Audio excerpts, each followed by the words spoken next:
This is our presentation on meaning making. Due to the fact that we had less breakouts and we wanted to offer more sessions, we kind of combined our TK5 and our 612. So you'll notice this is one of those themes that have a combined session, but you'll still get a lot out of it, I promise you, I hope, by the end of this session. I'm Kristen Cruz-Allen. I'm the administrator of the Curriculum Frameworks Unit at the California Department of Education, and Shar Ford and Marsha Tokiyoshi, sorry, I have to slow down. Did I do it right? Pretty much, are coming from the Contra Costa County Office of Education, and have graciously agreed to present with me today. And we've had some ventures out on Common Core workshops together, so we're so happy that we're here together for you today. Okay, oh, not yet. So I like starting out with an image. First of all, I was a high school history teacher, so I did a lot with art and paintings and historical paintings. So the painting, you'll see it in your, it's not a big secret, it's in your handout, has a historical context. But the first thing I want you to do is I just want you to take a look at it. And some of you might look at it and go, yeah, I saw it, it's called this, it's by this person, blah, blah, blah. But I guarantee you, I have taught this painting, or I did teach it for about 10 years, and there were so many things I did not know about it when I actually went in to research it. So look at it closely. If you're way in the back and you need to come up a little bit just to kind of look for different details in it, please do so. First, on your own for about 2 minutes, just study it. Try and figure out what's going on. If you already know what's going on, look for some other details that you might not have caught before. And then I'll kind of announce when to kind of start sharing with a partner about what you think is going on in this picture. Painting. Okay, just on your own for a couple minutes. Okay, do I have anybody that wants to give their interpretation, or you know the painting, so you're just kind of willing to say what's happening? Volunteers? That looked like a sort of volunteer. No, you were just pointing at the westward expansion, okay? Is that where most people went? Good, good. And how do we know? What were our clues? Manifest destiny, absolutely. Where are we seeing this happening? Where's our westward expansion? Well, first of all, right, never eat shredded wheat. It's going from east to west. I have to do that. It's terrible. Okay, so everything's moving westward, so that's a good clue. What else are we seeing that's showing that it's westward expansion? What are our clues? Okay, we've got the railroad moving in. Good, moving across. Covered wagons. Okay, moving across. Good, okay, we've got Native Americans being displaced here, okay, being pushed. Buffalo, we're moving that way, okay. I heard somebody over here too talking about kind of the juxtaposition in color from each side of this painting, right? What's happening over here? Light. Ah, right, and everything over here is very dark and ominous, okay, very good. Back here, did anybody notice? Back here? Yeah, hard to see, but water and ships. So again, a lot more of that technology moving in and kind of modern things. Good. Tell me about her. Who is she? Good. Well, I'm not sure specifically. Well, I guess maybe. Yeah, Sally. Her name's Sally. The way that, like, how large she is in proportion to all the smaller people, like, harkens back to older European, I want to say, like, medieval paintings where, like, a divine figure is always disproportionately larger than everyone else and kind of dominating the image. Okay. So. Yeah, some kind of divine figure. Okay. Anybody catch what's in her hand? There's something writing there. I couldn't figure out what it was. Okay. First of all, we've got this. She's streaming the telegraph wire across to the well. Ah. That's good, okay. And then everybody asks about this, and I had never, a lot of people kind of go straight and say it's the Bible, right? She kind of looks like an angel. Like, oh, good, you didn't go there because it's not the Bible, okay? It actually, if we could see all of it, it says common schooling on it. And she's bringing education and technology into the West, yes, okay? So she's like this figure of enlightenment, okay, coming to the West. Other things, you've got different groups of people, all with different purposes for going west, right? So we've got some miners over here. We've got some farmers over here. Maybe just kind of family, wagon trainer folks over here. Okay, anybody see this? What is that? I know what it is, but it's a bear. It's a bear. Why do you think a bear? Right in the corner. Maybe, okay, could be representing California. But notice where the bear is. in the dark side, right? With the buffalo, with the Native Americans, it's kind of the savages, right? Okay, the dark savage side that's being pushed out. Now, what's really interesting about this painting, it's called American Progress by John Gast. It was actually, it's a really small print because it was printed for like a travel book or a travel guide. And I forget the year, sorry, I should have written down. I could make one up, but I won't. It was 1852. But I think it was close to that. But in any case, his interpretation when he did it was showing that they're actually running away from the progress. They're afraid of it, okay? They're just taking off where the rest of us went, where most people would nowadays, right? It's like, they're being chased, man. They're not running away from progress. They're being chased off their land. And so it's kind of interesting, that author bias, right, or that artist bias, that they're like, oh no, they just ran away. That's all that was. They just ran away. They were afraid of that progress, okay? Now, how did we make meaning from this painting? What did you use to figure out what was happening here? Prior knowledge, background knowledge. What else did you use? Imagination or inference. A lot of you inferred, okay? We kind of looked at things and went, oh, okay, I'm not quite sure what that book is, but I know she's kind of this angelic force bringing good things across to the West, okay? So inference and meaning making is a big piece, and also that background knowledge is huge, okay? So we start with this painting, and I love this painting, it's so fun to teach. But to show you that all the skills that you just used to try and make meaning of this painting are also the skills that we're gonna use to make meaning from text and writing and speaking and listening, and they're all focused on in the framework document. Okay. 72. Was it 1872? Okay, plus 20. Very good. So let's see if our thing works today. Ooh, ah. So I think in every session today, we'll go back. The second part didn't work. The meaning making is supposed to go. We focused on the fact that all of these themes, right, are kind of interwoven, and all four strands, the reading, the writing, the speaking, the listening, are going to happen underneath all of them for the most part. So we do this activity with folks where we give them the anchor standards, and we say, you know, which one of these 5 themes would you place this anchor standard? And it's kind of a neat activity with teachers and principals, because they start saying, well, it's kind of meaning making, but it's also really effective expression, and so you can see that they're kind of interwoven and they kind of cross over each other, or just by themselves. So we make meaning every day, okay? When we sit down at home and we watch the news, we're making meaning. When we read the newspaper, when we're writing or reading someone else's writing, when we're speaking and listening, we're trying to make meaning for what somebody is saying to us. I'm the worst. I have no poker face, so if I'm not really like catching on to what you're throwing down, I'm kind of like, you know I'm trying to make meaning with you. When we're using our own language. And so you're going to see meaning making across the ELA's Common Core standards and also the ELD standards. I have a 5-year-old at home, and it's so fun to watch her make meaning like on a daily basis. All the questions, right? We're in the car. Why does that look like that? Why is that color? Why did you say that when I said this? She's constantly making meaning in all kinds of different ways. And so it's really fun to watch that happen. Okay.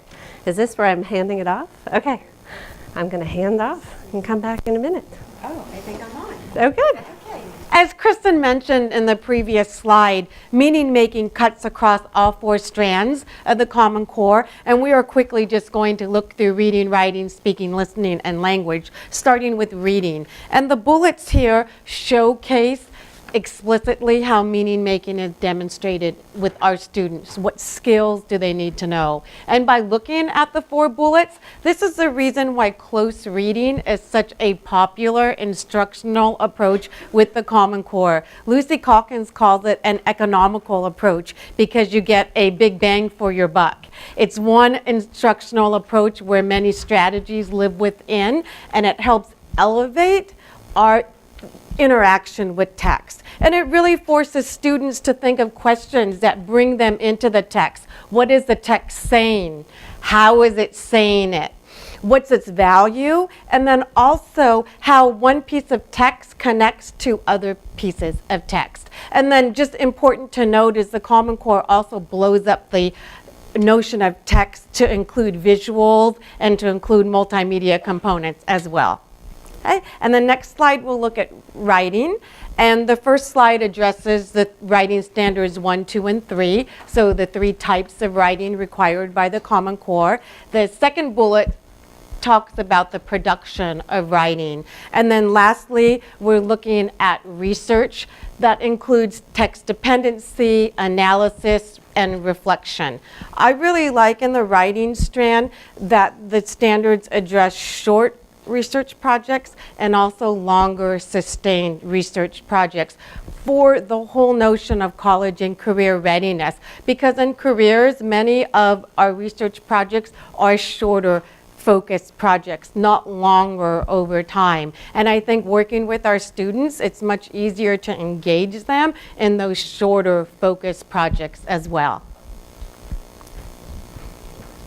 Okay. And also, in making meaning, we're also looking at speaking and listening very quickly, how students are engaged in a variety of communicative tasks, and if the modes of communication that are amplified more in the ELD standards, in the collaborative, productive, and interpretive modes, if those aren't familiar to you yet, they're on the last page of your program for today, and it's figure 1.1.2 from the framework. And these are tasks that students are required to do throughout the day across the content areas. And this last one refers back to appropriate task and situation that Hallie was talking about this morning when she was talking about register, and how that varies with task and situation. And in language too, the language strands both in ELA Common Core and in ELD, things that students are required to do in order to make meaning, and how that so depends upon what the students bring to the task. To understand, to make meaning of new words or unfamiliar words, and how looking something up in a dictionary doesn't do you any good if you don't know what the word means. Or how someone might give you a glossary in another language, but if you don't know the word, you still don't know the word. So a lot of the supports that are in the framework will help us as teachers and those who help teachers to help students understand what these tools are that they need to gain control and understanding of also the conventions of English, which will also be amplified more in part 2 of the ELD standards when we get into how language works.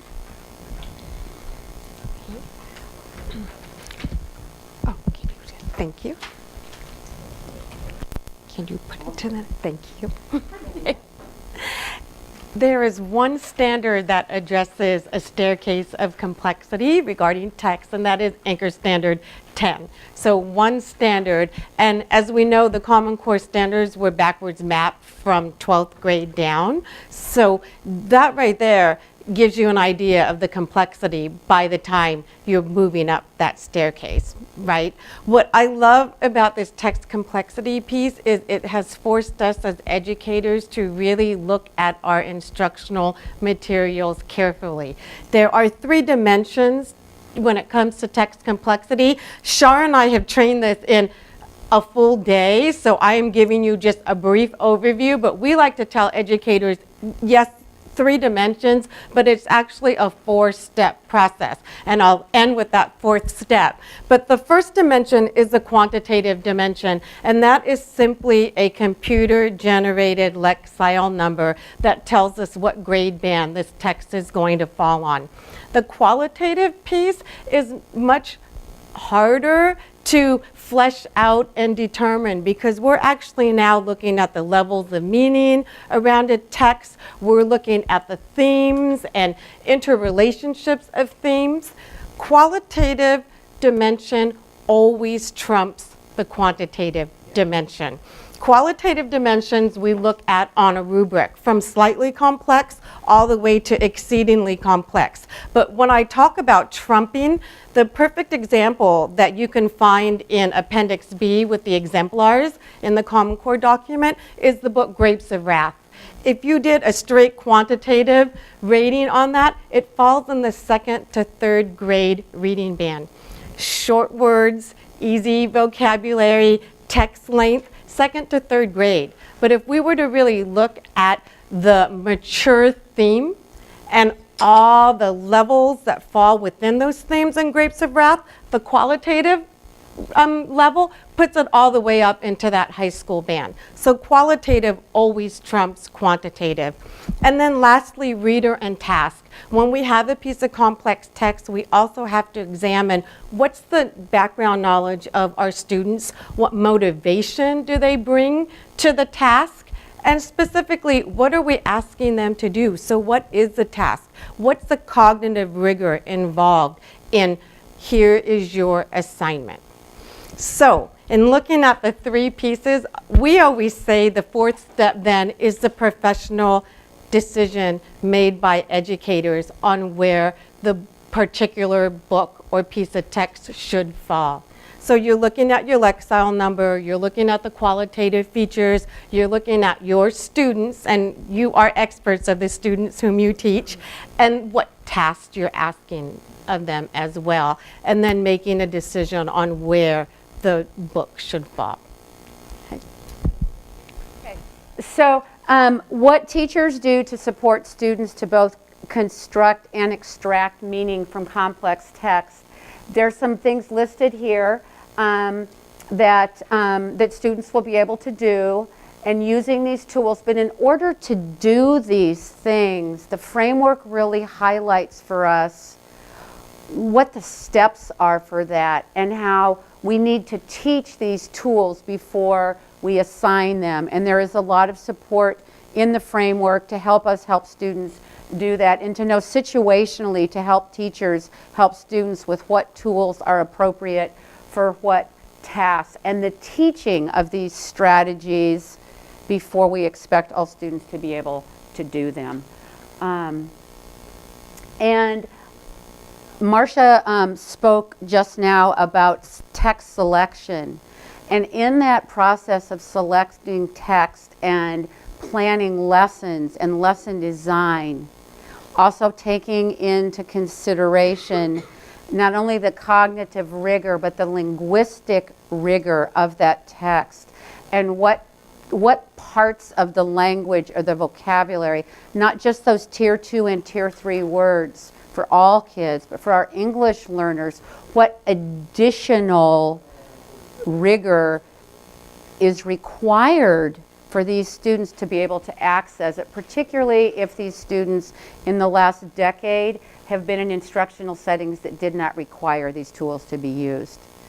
Kids who have been in replacement programs, there's a lot of new work that we are going to expect of them, and a lot more work for our teachers to model, and providing lots of opportunities over time so that students can both construct and extract meaning from complex texts. Additional things for English learners, I already hit on these, but the framework does talk about primary language. And again, we can't assume that students can use their primary language unless we know what they bring in their primary language. We have such a range of prior experience with primary language in our students. And again, you'll see throughout the framework, and one of the critical concepts of the ELD standards is that we want to amplify, not simplify, the language that we are using with our students and that our students are using throughout the day. And scaffolding, again, a lot of support in the framework for scaffolding, the notion that it's temporary and that the goal with scaffolding is always independence and knowing when to provide more and when to pull back on that.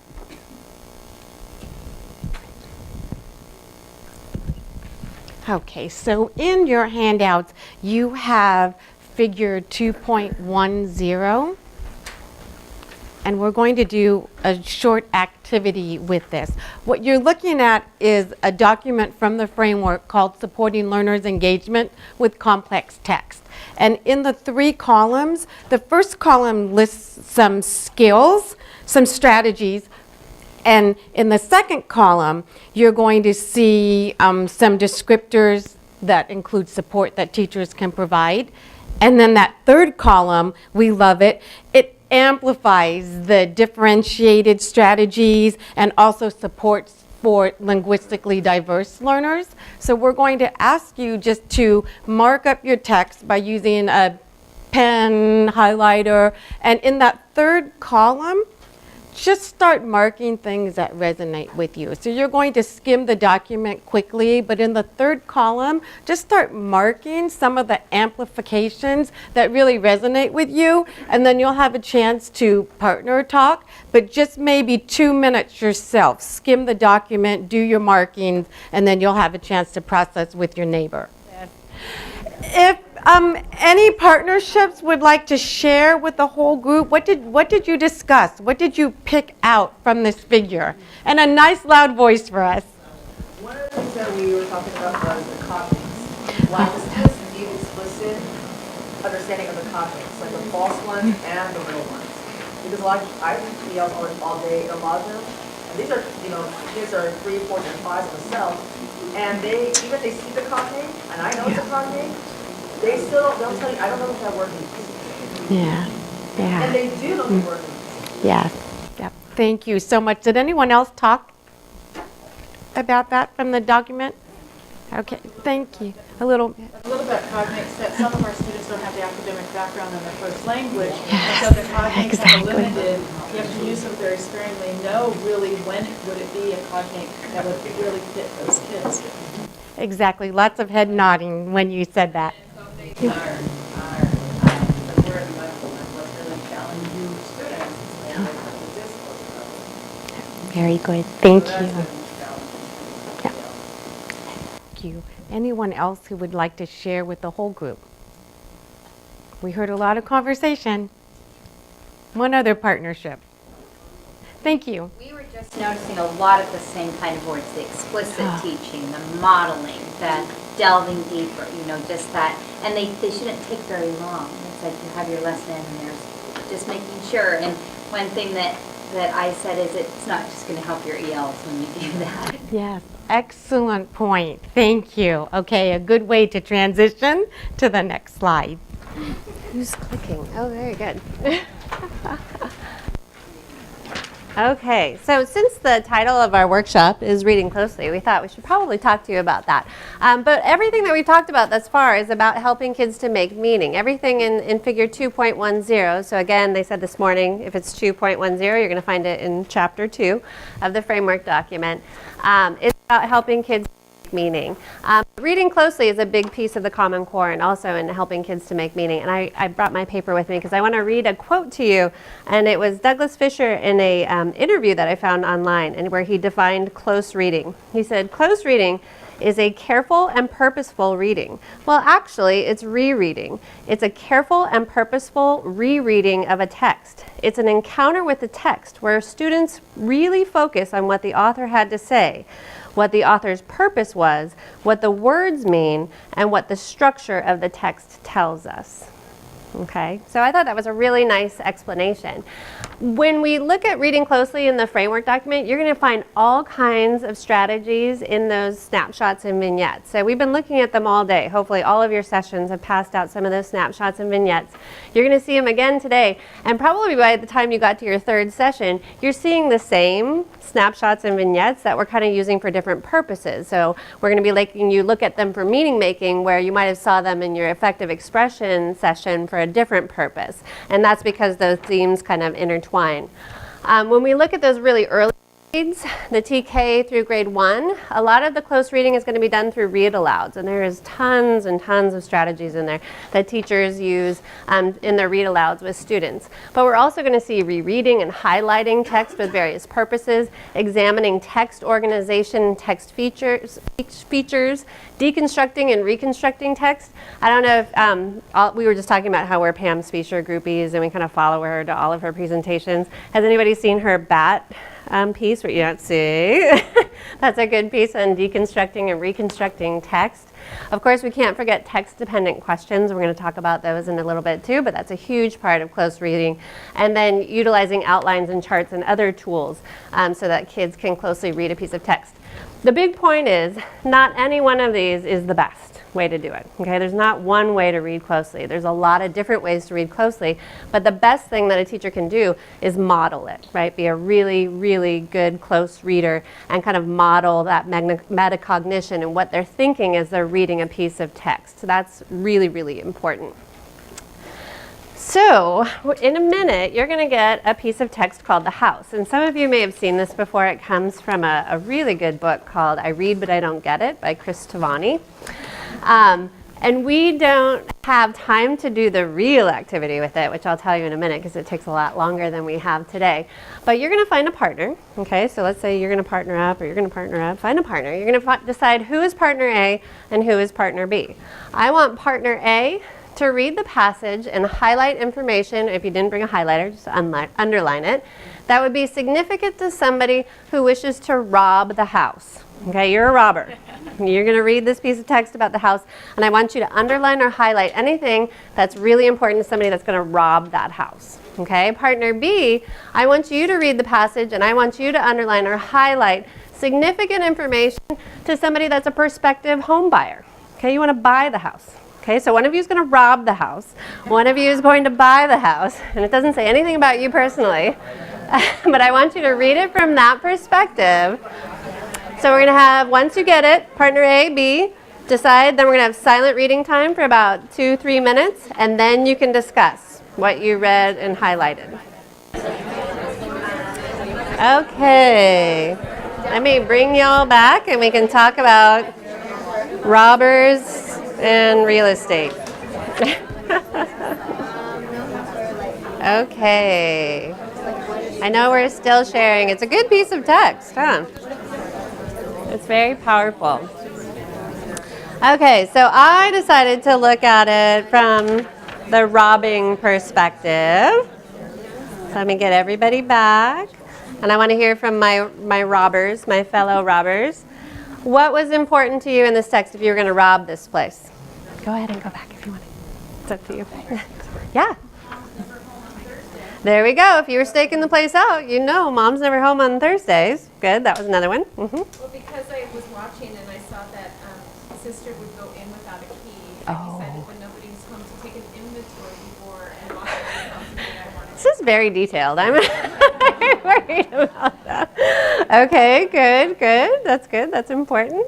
What else is important to a robber? Yes? The garage door is open. Yeah. Or a door going into the garage door, and there are 3 parked 10-speed bikes in. Yes. Oh, good. I didn't do the 10 speed because I was like, 10-speed bike. But yeah, they could be expensive. It was 1977 when it came. Yeah. Did you have another one? Yeah, but the new house was a quarter of a mile away. Right. Nobody was close enough to probably see you breaking in. Good. Or taking things out. What else? What else is in there? And then it goes into like some of their goodies, right? What were some? Look at the hedges in case somebody came home that I would be able to hide behind. Yes. That is really good. Okay. So what's some of the, your hand was up. What are some of the good things they have we can take? Stereo in the living room. Yes. In the dining room, there's china and silver. Yes. And cut glass. I was like, okay. Good. Famous paintings. We don't famous. They're famous paintings that they have. And a coin collection. And what's in the desk drawer? Money. Nice. He's kind of bad, right? Mark's like, I can get spending money anytime I want. It's in the desk drawer.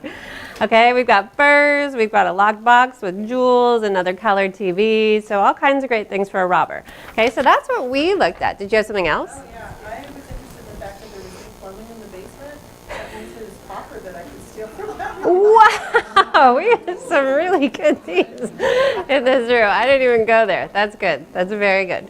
Good. Okay, so let's take away those bad deeds here. How about those of you that were prospective home buyers? Actually, there's some bad stuff for you here, huh? Some concerning issues. Yeah. Well, depending on how you look at it, if you were looking to move out of the city, the tall hedges that hide the house and the big yard. That's true. That would be kind of appealing. Those And are the fact good. that the house is the nearest neighbor is kind of far away. Yeah, So yeah. it could be appealing. It could depending on be. what you're looking for. Absolutely. So the same things that the robber liked, you know, could be things that the perspective, yeah, absolutely, absolutely. So we both might have highlighted those things, right? That might have been the crossover.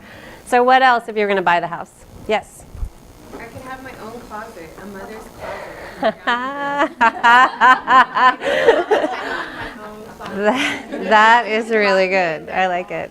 I look for that too. I have my own closet now in our new house. It's like heaven. It really is. Sorry. I don't mean to brag. Okay. What else? What else is good for a home fire or bad? There were some issues, right? There's new plumbing, but the basement is still musty. That's a problem. Yeah, musty basement is not good. New plumbing is good, so we have both. Newly painted. Newly painted is a good thing, right? Don't we have a leak somewhere? Isn't there? Yeah, we got a leak in the ceiling, and the old roof had finally rotted. Problem. Kids have their own bathroom. Okay, that's good. That's good. And how many bedrooms? There's 3 bedrooms upstairs. So a lot of different things. So obviously we had some crossover, but when we read it for different purposes, we highlighted different things. And so remember our definition from Doug Fisher that said it's actually a rereading of the text and looking for more details and looking for structure. This actual assignment, if you ever wanted to do it with a group and you had more time, you start with just telling the group, I want you to underline with pencil, okay, everything that's important. So imagine if I just said everything that's important here. That would be tough. Right? Well, I don't know what's important because maybe they skipped school. That might be something that it was important that I underlined. That the house was away from other houses, but it'd be hard. So you start there, and then you come back and you say, okay, I'm going to give you a little bit more detail. Highlight in yellow anything that would be important to somebody that's going to rob to the house, and then the next step, the third read, is I want you to highlight in pink anything that was important to a prospective buyer. Okay, and then you realize all of these different details and layers as you read and reread it several times.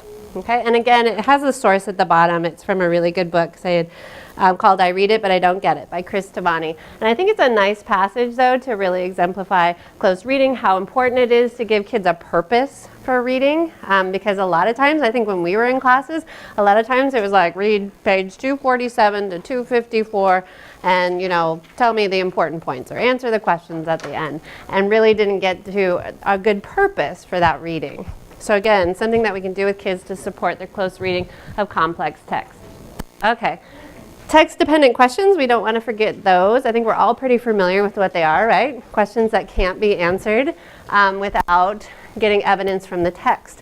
My 4 children have 2 Common Core nerds in the family because I work for the state. My husband's a principal. And it's amazing, though, even with a 5-year-old, the text-dependent questions you can ask that are pretty complex. And we always give each other a little, oh, mommy, good text-dependent question. Thanks, Daddy. What would your question be? But we ask our 5-year-old daughter, well, why did Bobby really take Susie's toy? I mean, because they were jealous, Mommy. He was jealous. She was getting too much attention. And that says you can dig. And little kids kind of get it because she's got a little brother and she's jealous all the time and she takes her stuff all the time. So you can really dig deep into the text and ask those questions. And we are practicing it at home at a really young age. Now, my 2-year-old, not much, right? It's a spider. Yes, honey, that's a spider. That's very true. Very good. Okay, but text-dependent questions are very important when getting kids to understand and deal with complex texts. And now I'm going to turn it over to Shar, and we're going to take you into the snapshots. Okay.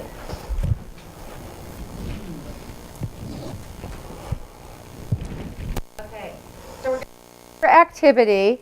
And what we are going to do is you are going to have a snapshot, and you need to partner with someone else who has the same color snapshot that you do. That's going to be the hardest task of the whole thing. And then you have to decide A and B, just like you did with Kristen's activity. Partner A is going to focus on what the student is doing to make meaning from the text. A is what the student is doing to make meaning. B, what the teacher is doing to support the students in making meaning. Before you do either of those things, first I just want to make sure everybody's got a colored piece of paper. It's coming along. So as we're doing that, so just in terms of timing of this activity, what we're going to do is after everyone has their pieces of paper and we've determined A and B, we're going to have a few minutes, probably 4 at this point, again, these times are abridged. If you're actually doing this, yes, you would take more time if you could. about 4 minutes, respectfully, read quietly, and then you will discuss with, oh, Two people are supposed to have the same. yeah. Two Two people have the same. So you need to be sitting next to someone who has the same color that you do. One of you is A, one of you is B, and you are skimming the same thing, but looking for different things, just like you did in the house activity. But instead of robbers and buyers, A is focusing on what the student is doing to make meaning. B is focusing on how the teacher is providing support as the students do that. If we had more time, the rest of the activity, we are going to do half of the rest of the activity. What we're going to ask you to do is decide between the two of you what's the most important thing with regards to making meaning that you would share with others. Now, we're not going to do the share with others part, but what you would do then is if you and I were doing this together and I was A and you were B, we would decide together this is the most important thing that we read about making meaning. And then we would go and find someone with a different color piece of paper and share that and do like a mix and mingle thing and then go and do that with someone else. But we're going to stop with this piece of the activity. So just take a couple minutes and say, what's the most important thing with regards to making meaning that you would share with others? Hopefully this gave you a lot of ideas, whether you're a coach or an administrator or a teacher in the classroom. It gave you a lot of ideas. And really what the purpose was too is that you got kind of a taste of what's in the snapshots. We forgot to mention those vignettes. If you noticed on the top, the vignettes are really long, and everybody heard that there's 2 vignettes per grade level, and there's 1 ELA and 1 ELD, and they're pretty long. Some of them are up to 10 pages. Because we were having a shorter presentation, I abridged those down to the important pieces for meaning making, but they're easier to take in some cases too, so that might help you, and you know that all of our handouts and everything are online, so that you might utilize those as well, because the vignettes really were the places where we saw a lot of meaning making and close reading and whatnot, so that's why we condensed those down. I do recommend them going into the framework and reading them in their entirety, because there's so much more detail when you go at them that way. And actually reading them as pairs is really important too, to see the ELA working with the ELD and how those kind of cross over and make sense for kids and how the teachers are working together. If we had more time, we'd have you mingle with somebody else that had a different snapshot, but we won't today. But if you have time in your districts while you're kind of taking people through the framework and these activities, we encourage you to do that for sure. Okay, and this is just our thank you for coming to our session today. I hope you got a lot out of it that you can take back to your districts. And Deborah's actually going to make a few announcements before we go. But thank you so much for your time. And I thank Shar and Marcia, my gracious co-hosts today, or co-presenters. You're wonderful. Thank you very much.